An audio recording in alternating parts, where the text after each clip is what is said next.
समंदर के सबसे गहरे हिस्से में एक जलपरी रहती थी, नायरा।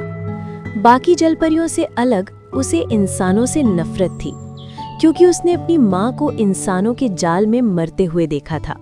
वो कसम खा चुकी थी, कभी किसी इंसान पर भरोसा नहीं करूंगी। एक दिन समंदर किनारे उसे एक घायल लड़का मिला। उसका नाम था कबीर। नायरा चाहती तो उसे वहीं छोड़ देती, पर न जाने क्यों उसने उसे बचा लिया। दिन बीतते गए, कबीर रोज समंदर किनारे आने लगा और नायरा छुपकर उसे देखने लगी। धीरे धीरे उसकी नफरत कम होने लगी। एक रात कबीर ने समंदर में देखकर कहा, काश मैं उस जलपरी से मिल पाता जिसने मेरी जान बचाई। नायरा पहली बार उसके सामने आई।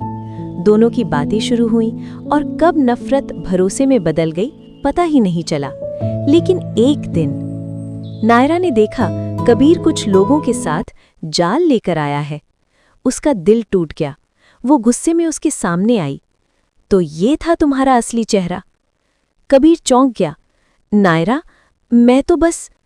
लेकिन नायरा ने उसकी बात सुने बिना समंदर में तूफान खड़ा कर दिया। नाव पलट गई, सब लोग डूबने लगे, कबीर भी। कुछ देर बाद नायरा शांत पानी में अकेली खड़ी थी।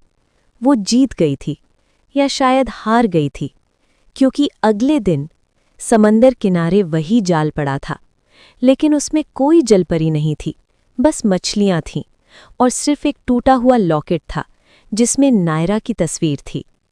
लड़के के पिता रोते हुए कहते हैं, मैंने मना किया था, समुद्र में मत जा, पर ये नहीं माना। उस जलपरी की तलाश में उसे खोजने चला गया।